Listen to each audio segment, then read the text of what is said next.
En 1988, el presidente Salinas de Gortari empieza a subastar los monopolios del Estado y porciones importantes de lo que llamamos el sector estratégico del país. Sí. Entonces, para completar el marco. Y para completarlo, en una visión de ciclo largo de la historia, como decía Beraudel, el ciclo largo. ¿Estarías de acuerdo que López Obrador sube a la presidencia a consecuencia de esa concentración de la riqueza? Sí, pero déjame, porque mira, para mí sí es muy importante llevar la secuencia de las ideas. Entonces, ¿cuál es el problema de México?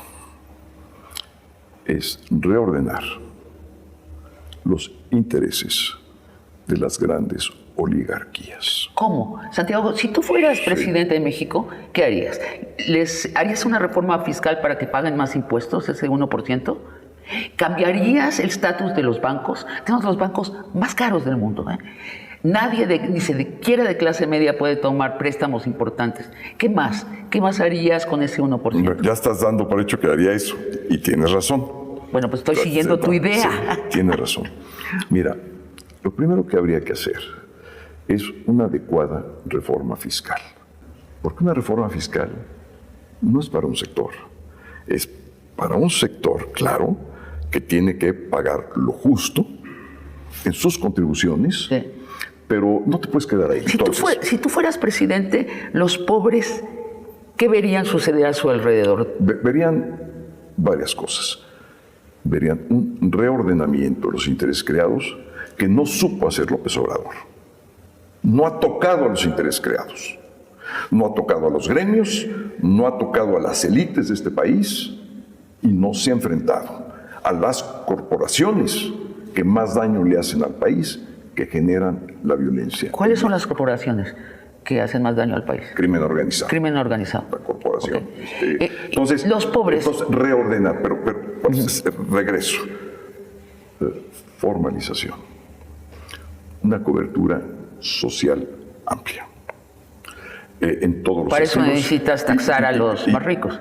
Bueno, me sorprende mucho que hables de que hay que romper los cuellos de botella de ese 1%. Te pregunto ahora concretamente, ¿los pobres deben temer que un presidente, Santiago Krill, emanado del PAN, va a retirarle las ayudas sociales? No, a ver. No, mira, no solamente eso, Sabina. Yo estoy convencido que teniendo yo la oportunidad de dirigir el país, eso y mucho más. Te voy a decir por qué. Porque en este momento no tenemos seguro popular.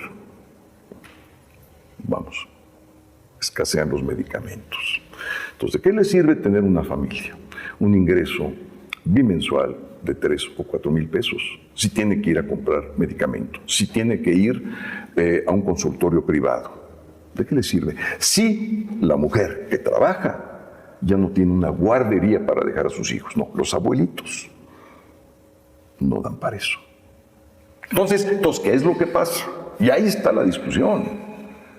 Las transferencias directas se quedan, pero se adiciona todo lo demás, porque si no, las transferencias directas son menos de lo que antes tenías. ¿Dirías que eres un neoliberal corregido?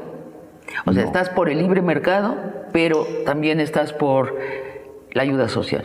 Estoy por el libre mercado, supervisado y controlado por el Estado mexicano en función de los intereses sociales, y estoy por la dimensión social de la política y en un pensamiento social. Es decir, en un pensamiento en el cual hay una obvia preferencia por el débil.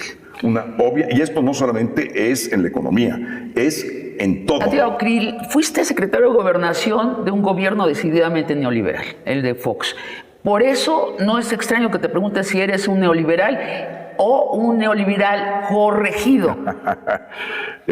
Ni una ni la otra. Si nosotros los panistas hubiésemos atendido a esa línea, es decir, la opción por el pobre, que se tradujo en el movimiento jesuita, en las comunidades de base, no hubiéramos cometido muchos errores. Bueno, Fox, Sí, Fox era un vaquero.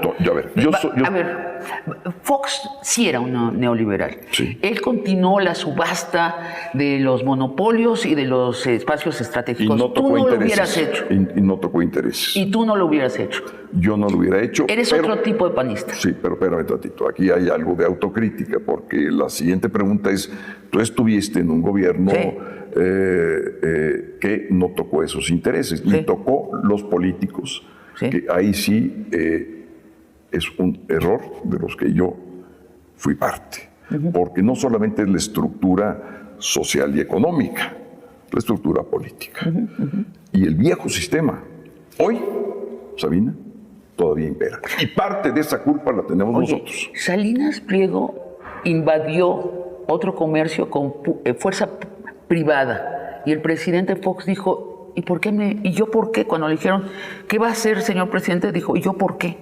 Era la abstención política, dejar hacer a los ricos lo que quisieran. Por eso, mira, yo empezaría, una vez que sea el momento, con una autocrítica, diciendo, ¿en qué nos equivocamos? ¿Por qué? ¿Y cómo cambiaríamos ese equívoco? Mira, este país ya cambió. Yo le voy a conceder algo a López Obrador, espero que no se me enojen los panistas o la gente que integra la coalición Va por México. Él zarandeó al país. No llegó a hacer lo que debió hacer. Romper con los intereses creados, ordenarlos y someterlos al derecho. Tú eres más de izquierda que López Obrador, es lo que estás diciendo. Yo soy un demócrata social. Te pregunto más, la corrupción. Tenemos un Estado donde los políticos, los grandes empresarios, los jueces, los grandes criminales, Santiago, se han sentado a la misma mesa y han hecho y hacen negocios. ¿Qué harías? Intereses creados. Reordenarlos, someterlos al Estado de Derecho. ¿Cómo? Eso. ¿Con la policía? No. A ver. Yo lo que haría, en primer lugar, es crearía una corporación ordenada, disciplinada, equipada, con la inteligencia y todo lo que es necesario en su instrumental para combatir al mayor mal que hoy tenemos, que se llama crimen organizado. Que no tenemos. Fíjate tú, lo increíble que parezca. Entonces, ¿pero cómo lo harías? ¿De nuevo la guerra? No, a través de una corporación especial y especializada, una institución de las que he creado con mi generación, muchas de ellas. ¿De qué índole? ¿Armada? Sí, por supuesto que armada, con inteligencia. ¿Y le puede ganar al crimen organizado? Puede empezar a reordenar para bajar la violencia, a someter esos intereses y bajar. Me asusta. ¿Es lo que dijo muy parecido Felipe Calderón? No. ¿Y mira cómo nos fue? No, es muy distinto. Cuando tú fuiste secretario de Gobernación, García Luna se estaba haciendo. Fundó la AFI y se volvió el policía estrella de este país. ¿Por qué como secretario de Gobernación tú tenías acceso a toda la información del país? ¿Por qué no lo paraste? Porque no tenía la información que hoy se tiene. Pero si el secretario de Gobernación no tenía esa información, quiere decir que nuestro sistema de inteligencia del país está muy mal o estaba muy mal en ese sexenio. ¿Quiere decir que tuvo fallas? Sí. ¿Quiere decir que todo el sistema estaba mal? No. Y quiere decir otra cosa. Hay que ver cuándo empezó esta actividad criminal. Mira, hemos hecho varios programas aquí. Sí. El señor García Luna a los 11 años empezó a delinquir. A los 17 hizo su primer asalto, asaltó a un tipo por 250 millones de pesos, le asaltó su casa. Era el policía rudo y corrupto del priismo en la época de Zedillo. ¿Cómo es posible que saltó al panismo y no lo detectaron? Pero voy a preguntarte sobre el futuro, que es lo que nos reúne. Sí. Déjame preguntarte. Felipe Calderón. Todos nos interesa saber si Felipe Calderón sí sabía, porque se echaron una guerra que asoló a este país y ahora el señor Felipe Calderón dice que no. Si tú fueras presidente de México, ¿llamarías a Felipe Calderón a responder ante un juicio? A ver, si fuera necesario, la ley para mí es la ley, Sabina. ¿Lo llamarías? Yo no tengo ninguna duda de ejercer la ley donde deba de ejercerse. No tengo la menor duda que quien la hace, la paga. No tengo la menor duda. Pero lo llamarías, Santiago, es lo que te pregunto. Es que si no lo llama el presidente, nadie lo va a llamar. Esa es la verdad. Como funciona este país es así. No, a ver, Sabina, porque entonces volvemos al país de un solo hombre en donde tiene todos los poderes. No. Hay un fiscal general que tiene que investigar, pero ya hay denuncias en México. Casualmente tuvo que salir el caso en Estados Unidos y no con López Obrador o con los anteriores presidentes, casualmente, porque tú te estabas refiriendo, digamos... O con Peña. Sí, no, espera, tú te estabas refiriendo a un hecho. Yo dejé la Secretaría de Gobernación en 2005, hace 20 años. Sí.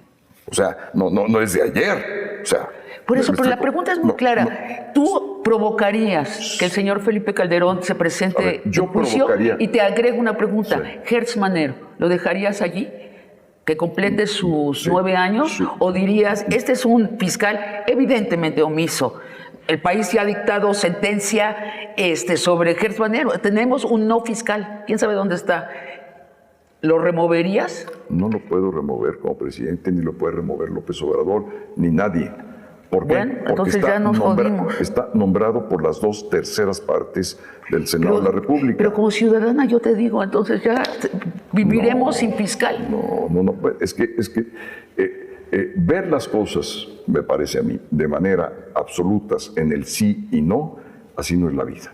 Ni la vida común de un individuo, ni la vida común de una familia, ni de una colectividad. Vamos por partes.